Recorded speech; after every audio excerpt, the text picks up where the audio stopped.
¿Qué tal amigos del internet? Yo soy José Santiago y sean todos y cada uno de ustedes bienvenidos al prefacio de tu podcast Hablemos de. El día de hoy hablaremos de un rincón en el mapa que a los europeos del siglo XIX les pareció más fácil bautizar que llegar a entender de verdad.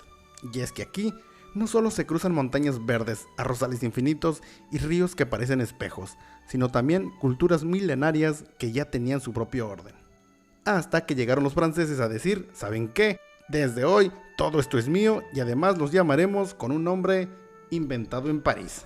Así que prepara tu sombrero unisex de palma oriental o de bambú, de esos que te cubren hasta las orejas y se ven bien geniales, y acompáñame porque aquí comenzamos.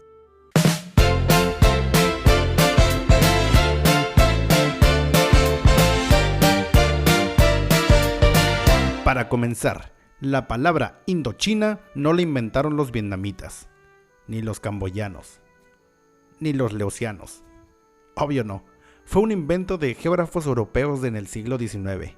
Estos tipos tenían la costumbre de bautizar países ajenos como si fueran islas que acababan de descubrir.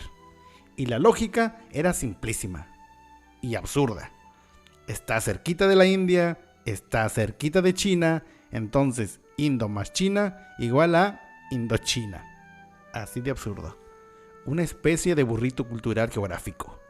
No sabemos bien quién es, pero sabemos que está entre India y China, así que pongámosle un nombre que suene bonito en París. Así nomás. Para los franceses, llamar Indochina a la región era como meter en la licuadora tres culturas completamente distintas y decir, esto es una salsa uniforme.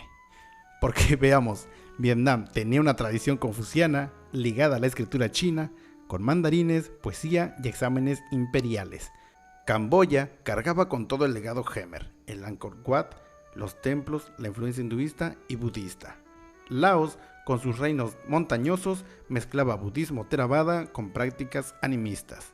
Y los franceses decían, bah, es lo mismo, todos se parecen, denle Indochina y enter.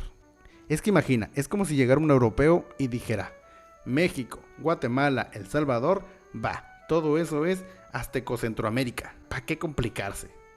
Una vez bautizada el invento, Francia lo convirtió en colonia de explotación económica, en el año de 1887. El plan era clarísimo, por aquí plantaremos arroz, por acá plantaremos caucho, para las llantas de nuestros flamantes automóviles, obviously, y extraer minerales. Y también apúntale mano de obra barata.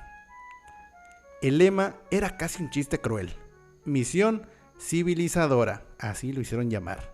Porque claro, llevar sombreros gigantes blancos y lanzar caramelos desde los balcones era la epítome de la civilización.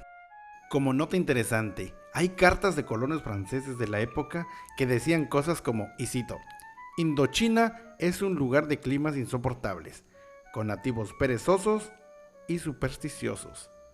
Pero a la par, otros franceses que llegaban se morían de calor usando saco, chalecos y sombreros en pleno Saigón a 35 grados. Perezosos, hermano, el que se desmaya eres tú por andar disfrazado de París en un horno tropical.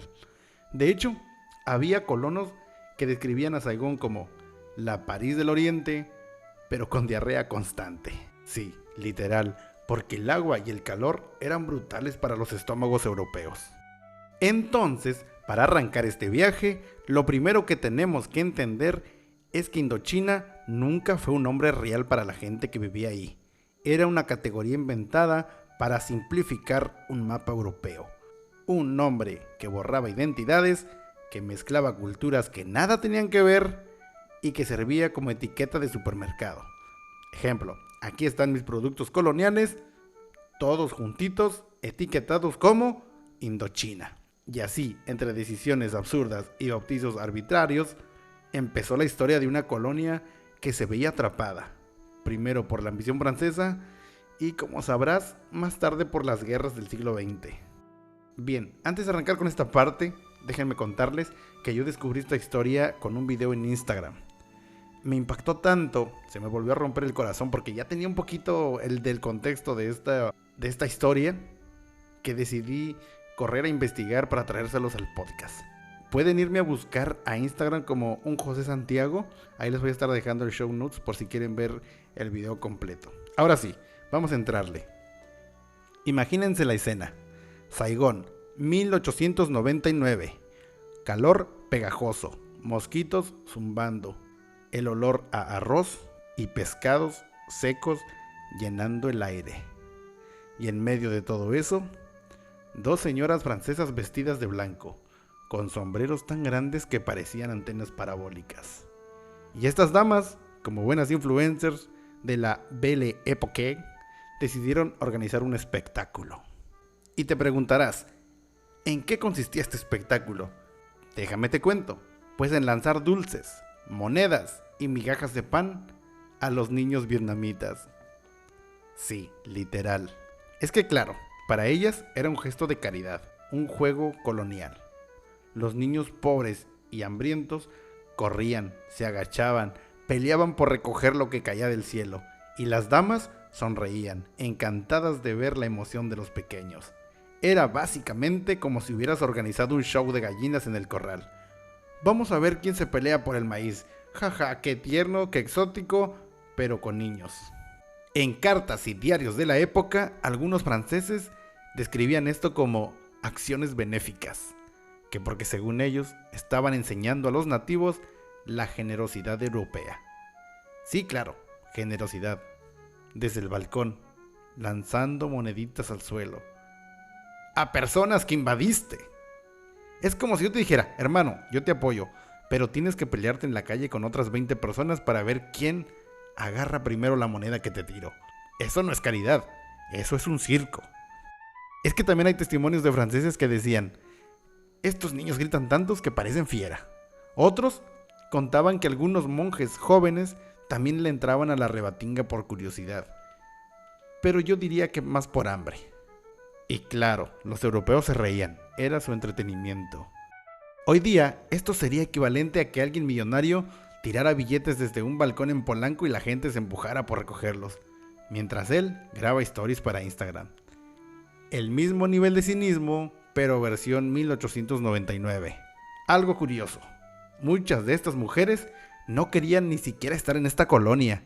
Ellas habían crecido en París, entre cafés, óperas, vestidos elegantes, y de pronto las mandaban a un lugar húmedo, tropical, lejísimos de casa. Entonces, ¿qué hacías? Pues inventabas maneras de entretenerte.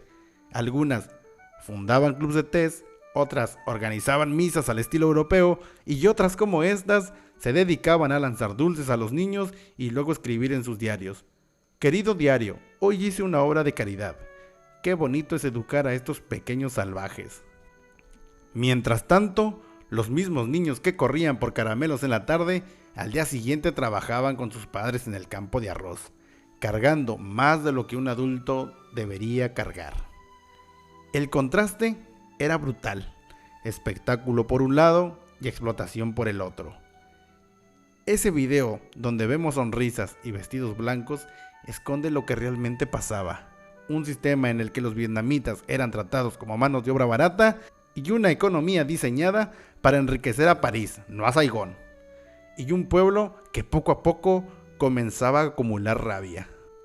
Así que sí, la lluvia de caramelos puede sonar curiosa, hasta graciosa de tan absurda, pero también refleja perfectamente la mentalidad colonial. Un grupo en la cima, convencido de que trae civilización, otro abajo, reducido a espectáculo para entretener a los que lo mandan. Y esa tensión, la de la sonrisa aristócrata contra el hambre del niño, es la que va a explotar más adelante, en las revueltas y en la independencia. Es que imagínate, que alguien llegara a tu barrio hoy y se pusiera a lanzar bolillos desde una camioneta. ¿Qué pensarías? ¿Que es una buena acción? ¿O que alguien nos está viendo como palomas en la plaza? Y te preguntarás, ¿cómo vivían los franceses en Saigón? Spoiler, intentaron recrear París, en un lugar donde la humedad es tan intensa que sudas con solo pensar. Los franceses se enamoraron de Saigón, hoy ciudad Ho Chi Minh, y decidieron bautizarla como la París del Oriente. ¿Y qué hicieron? Pues construir. Hicieron grandes bulevares con árboles al estilo de los Campos Elíseos, teatros de ópera con arquitectura europea y algunas iglesias católicas como la Catedral de Notre Dame de Saigón, porque sí, le copiaron el nombre. Todo esto solo para sentirse en casa, aunque alrededor seguía habiendo arrozales, monzones, mercados de pescado y mosquitos del tamaño de helicópteros. Los colonos franceses llegaron con la idea de civilizar, pero la realidad tropical les jugó en contra. Ok, primero la ropa, porque los hombres llegaron con su saco, chalecos y sombreros de copa, en 35 grados con 80% de humedad. El resultado, desmayos, golpes de calor y diarreas constantes. Los vietnamitas los miraban con cara de, hermano, ponte una túnica ligera y deja de sufrir. 2. La comida. Querían su baguette fresca, pero con la humedad se ponía dura como piedra en horas. Querían vino, pero el calor lo avinagraba. El resultado, terminaron mezclando pan francés con arroz y caldo vietnamita. Y sin querer, terminaron inventando la base del banh mi. En ese entonces, podrías asistir a una ópera, a bailes, clubs de té y reuniones sociales. En cartas, muchos franceses se quejaban. Todo es aburrido, todo huele mal, y los insectos no nos dejan en paz. Pero aún así, organizaban cenas con vajillas importadas, mientras afuera, la gente local muy apenas sobrevivía. Un colono francés escribió en una carta: Vietnam es un país maravilloso. Si uno logra ignorar el calor, los mosquitos, los olores y los vietnamitas. Sí, lo escribió en serio. Esto es equivalente a decir, el taco al pastor es delicioso, si logras ignorar la tortilla, la carne, la salsa y la piña. Saigón se convirtió en un escaparate de lo que Francia quería mostrar. Miren, hasta el otro lado del mundo tenemos bulevares, cafés y óperas. Pero era pura propaganda, pura fachada. Pero detrás de esos cafés elegantes, había barrios enteros de vietnamitas trabajando en condiciones pésimas. Mientras los europeos disfrutaban de jardines y clubs, los locales eran obligados a pagar impuestos hasta por tener puertas en su casa. Sí, literal, había un impuesto por puertas y ventanas.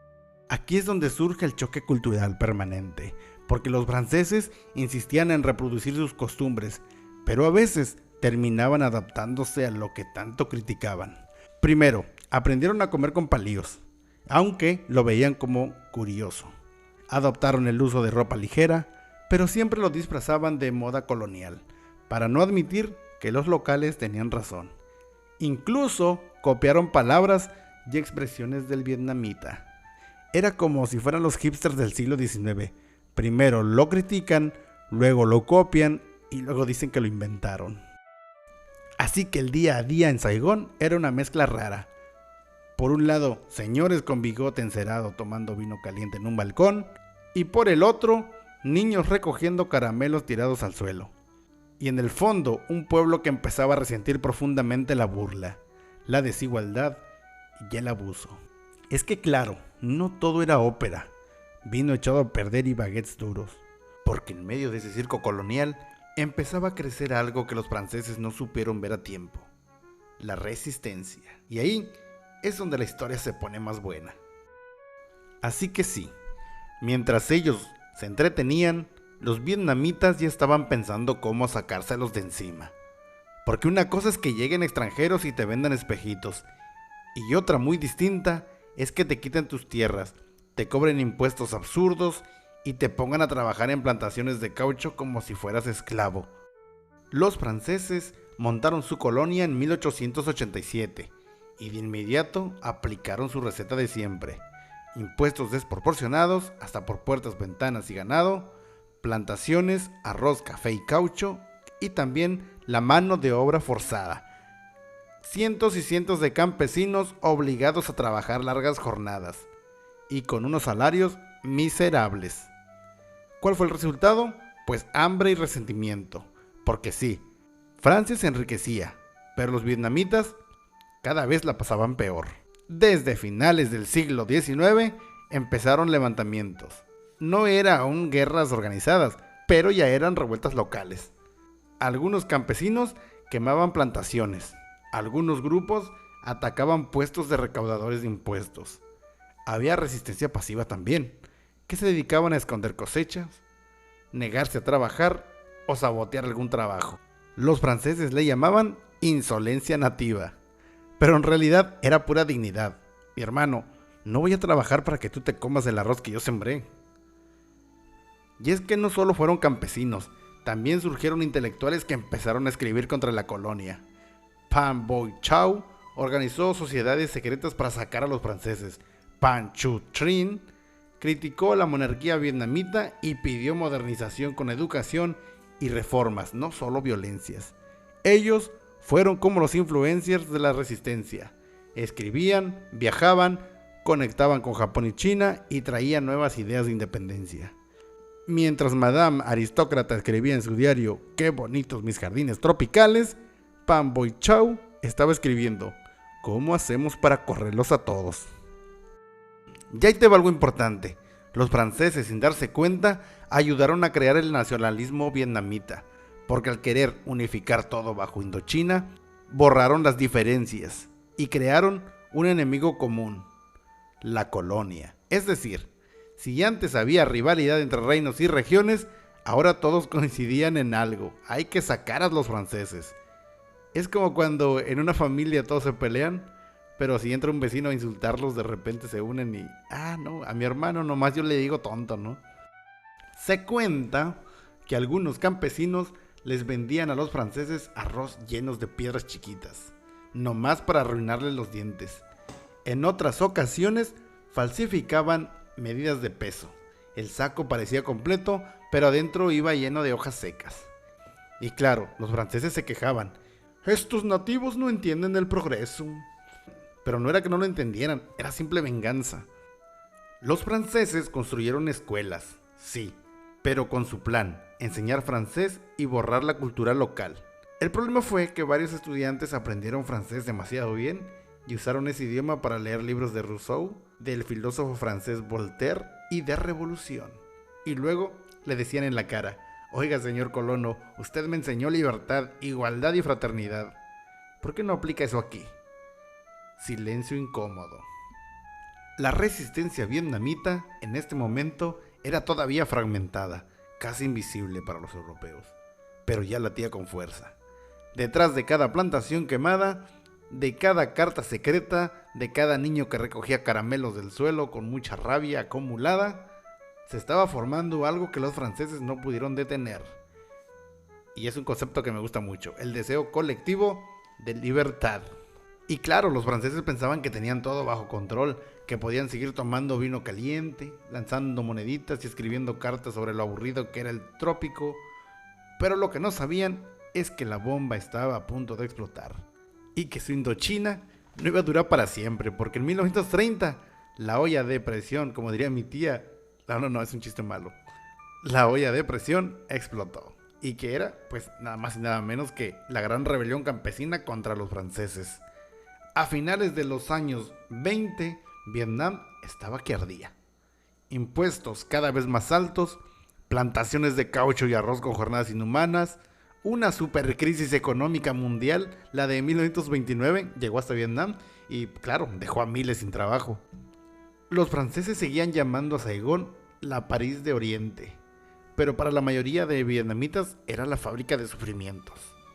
Entonces, en ese año de 1930, estallaron levantamientos en varias provincias, especialmente en el centro de Vietnam.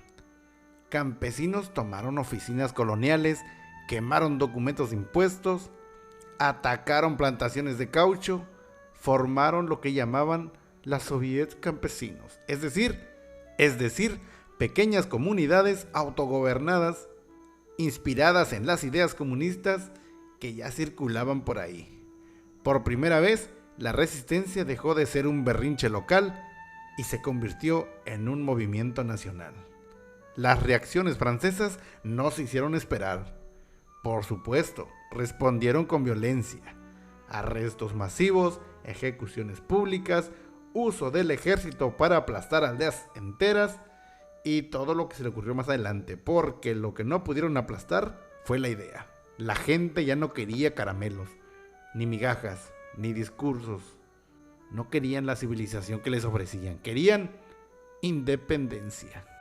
Y ahí es donde aparece nuestro querido personaje, el joven Ho Chi Minh, Nguyen Sinh Cu, mejor conocido como Ho Chi Minh.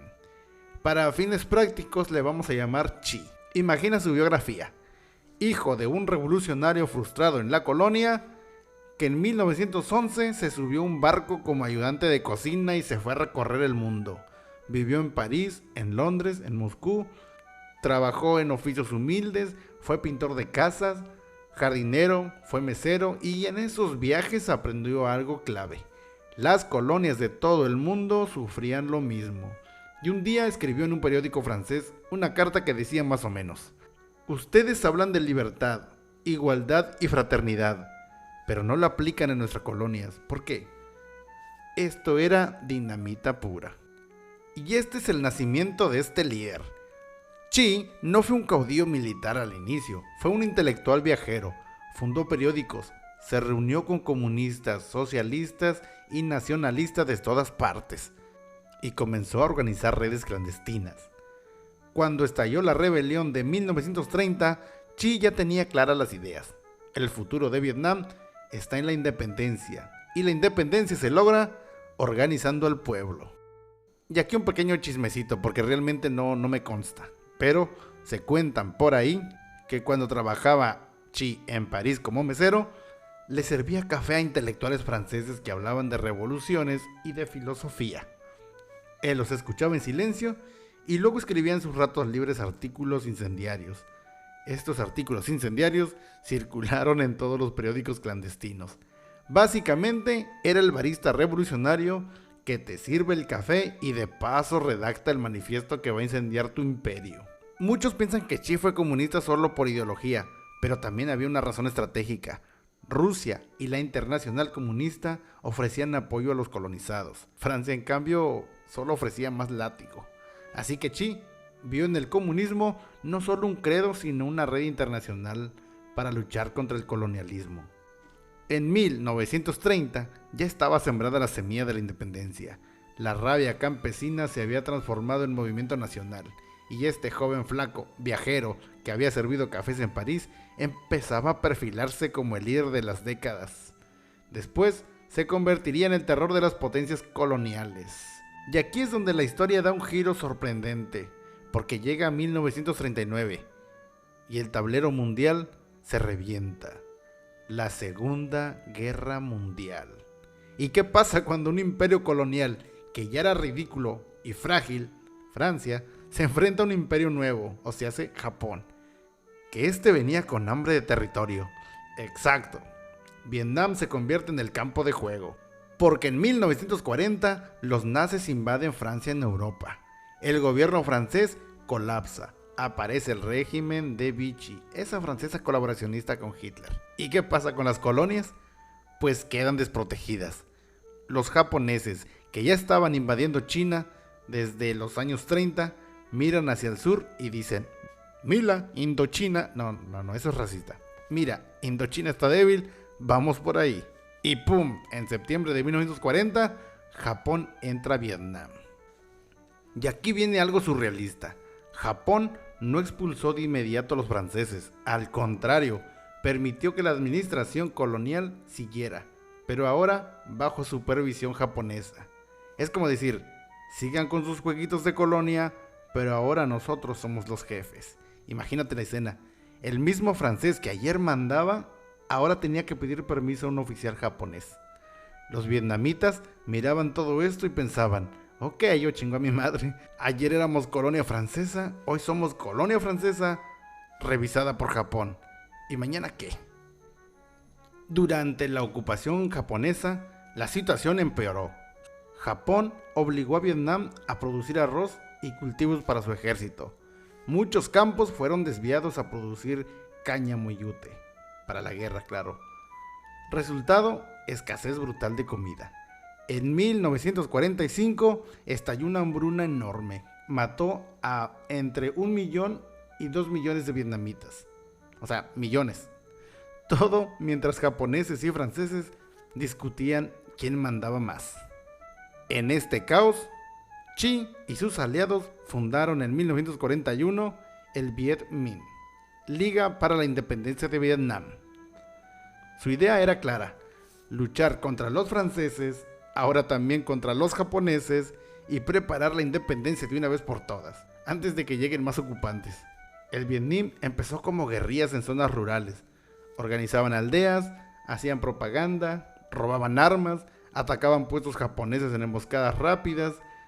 Todo esto mientras los franceses jugaban a obedecer a Japón, y Japón jugaba a ser un nuevo amo. El Viet Minh se estaba fortaleciendo.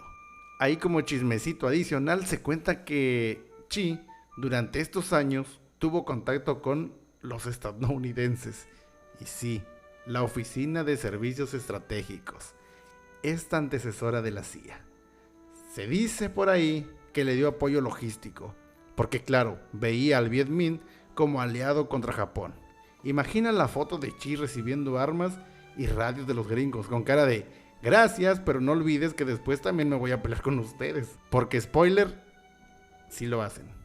En 1945, cuando Japón ya estaba perdiendo la guerra, las cosas cambiaron rápido. Agosto, Hiroshima y Nagasaki. Así que Japón se rinde. Los oficiales japoneses en Vietnam quedan paralizados, sin saber qué hacer. Y allí el Viet Minh aprovechó. El 19 de agosto de 1945, en Hanoi, organizaron una gran insurrección. Miles salieron a las calles, ocuparon edificios y declararon la independencia. Chi, flaco con barba larga y voz pausada, proclamó: Vietnam es libre.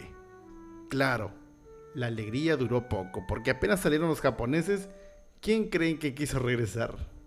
Exacto, los franceses. Ellos pensaban: ok, ya pasó la guerra, ahora volvemos a administrar nuestras bonitas Indochinas como si nada hubiera pasado. El problema ya no era 1899, ya no había niños recogiendo caramelos sonrientes, ahora había un pueblo organizado, un líder carismático y un movimiento armado que no estaba dispuesto a aceptar caramelos ni migajas. Pero Francia no estaba lista para soltar el juguete. En 1946, Francia regresó con la idea de: bueno, yo había ponido una colonia por aquí, gracias por cuidarme la casa, ahora me vuelvo a instalar. Esto era el equivalente a un ex tóxico que llegue diciendo: oye, sé que dijiste que querías espacio, pero aquí traigo mis maletas de nuevo. Historia real, no. El problema es que Vietnam ya no era el mismo. Historia súper real. El Viet Minh estaba organizado con apoyo popular, y Chi no iba a aceptar a que lo pusieran de rodillas otra vez. Historia súper real. La tensión explotó en diciembre de 1946, cuando un enfrentamiento en Hanoi derivó en bombardeos franceses y levantamientos vietnamitas. Desde ahí comenzó oficialmente la Primera Guerra de Indochina. Francia confiaba en su poder militar, tropas mejores armadas y experiencia colonial. La Viet Minh organizó guerrillas locales, conocían el terreno y tenían el apoyo de la gente, que era lo más importante. Era una pelea de Goliat contra David, con la diferencia de que David ahora conocía las piedras del terreno y tenía paciencia infinita. El Viet Minh aplicó las clásicas pegar y correr. Organizaba emboscadas nocturnas, colocaba minas en los caminos, tejía redes de túneles y escondites en las montañas, y también tenía el apoyo de campesinos. Los locales escondían combatientes y compartían información. Mientras tanto, los franceses sudaban en uniformes pesados y trataban de controlar una jungla que apenas conocían y parecía tragárselos. Un soldado francés escribió, y cito: nunca sabemos si el campesino que nos vende arroz en la mañana nos va a disparar en la tarde. Exacto, mi hermano, porque ese campesino también era parte de la Viet Minh. Era como vivir en una película donde cada extra del mercado podía ser un ninja secreto. El Viet Minh recibía apoyo de China después de la Revolución Comunista de 1949. Francia recibía dinero y armas de Estados Unidos. ¿Ya vieron quién es el traidor? Porque en plena Guerra Fría, Washington veía a Vietnam como parte del ajedrez contra el comunismo. Así que Indochina se convirtió en otro tablero de la Guerra Fría. Un país pobre, tropical, convertido en ring de box entre potencias globales. Francia, cansada de las guerras de guerrillas, quiso dar un golpe definitivo. En 1954 instalaron una gran base en un valle remoto, Dien Bien Phu, convencidos de que desde ahí cortarían el suministro de la Viet Minh. El problema es que se metieron en una trampa perfecta. Los vietnamitas rodearon el valle desde la montaña, transportaron cañones y artillería a mano, arrastrándolo entre la selva, algo que Francia creía imposible. Y así comenzó el asedio brutal. Durante 2 meses, la base francesa fue bombardeada sin descanso. Al final, el 7 de mayo de 1954, Francia se rindió. Fue su Waterloo colonial.